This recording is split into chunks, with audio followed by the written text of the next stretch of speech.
Sí, deja de traducir. Deja de traducir. Cuando se aprende una nueva lengua, no hay que traducir. Lo que hay que hacer es unir ese nuevo idioma que estamos aprendiendo con su cultura.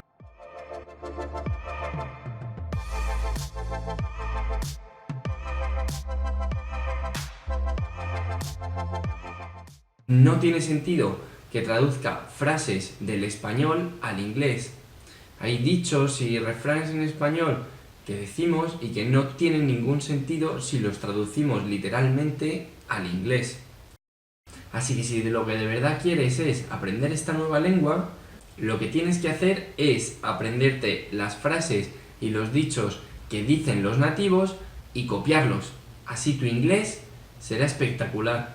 Ahora os voy a poner varios ejemplos de frases traducidas literalmente que en español tienen sentido, pero cuando hacemos la traducción al inglés no tienen ningún sentido. Ya veréis, seguramente os vais a reír. En español solemos decir cambié de idea, cambié mi idea. Si en inglés digo I changed my idea, no tiene ningún sentido. Yo cambié my idea. Lo que ellos dicen es I changed my mind. Yo cambio mi mente, como si te abriesen la cabeza y sacasen tu mente de adentro. Pues es lo que dicen. No dicen I changed my idea, dicen I changed my mind. Otro ejemplo, y es un error muy típico que cometemos los hispanohablantes cuando aprendemos inglés, es traducir el yo tengo 30 años y decimos I have 30 years old, que está mal, porque cuando hablamos de años, ellos hablan de ser. ¿Y cuál es el verbo ser en inglés? El verbo to be. Entonces ellos dicen I am 30 years old.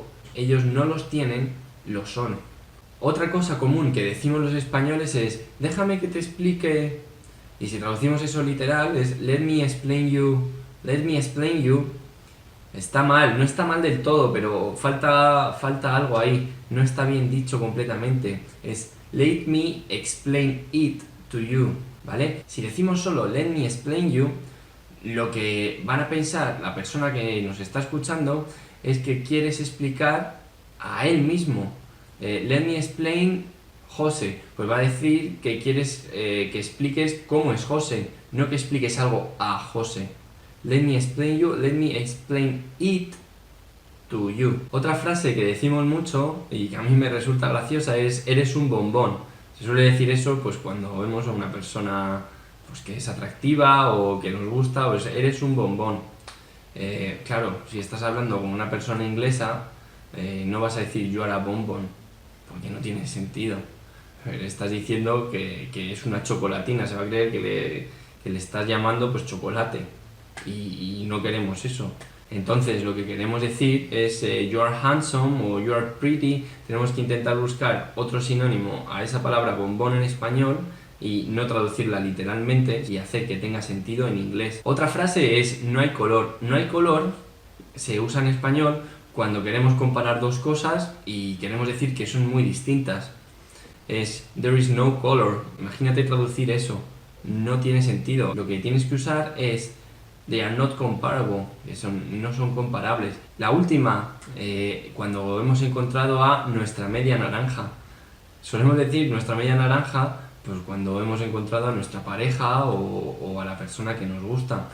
Entonces, si tú traduces eso literalmente, like, I found my half orange, no tiene sentido. Van a decir, vale, pues encontraste la media naranja que te falta para comerte, pero no van a entender el significado de lo que de verdad quieres decir. Lo que hay que decir es I found my other half, que es como he encontrado mi otra mitad, o I found my better half, como he encontrado mi otra parte mejor, ¿vale? Así que no digas to find your half orange, porque no te van a entender. I found my better half or I found my other half. Espero que te haya gustado este nuevo vídeo, que hayas podido ver a los nuevos invitados que estaban por aquí debajo.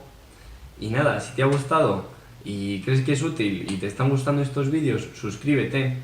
Si todavía no has visto alguno de los vídeos que están subidos al canal, míralos y poquito a poco va a hacer que tu nivel de inglés mejore muchísimo. Así que, see you later, alligator.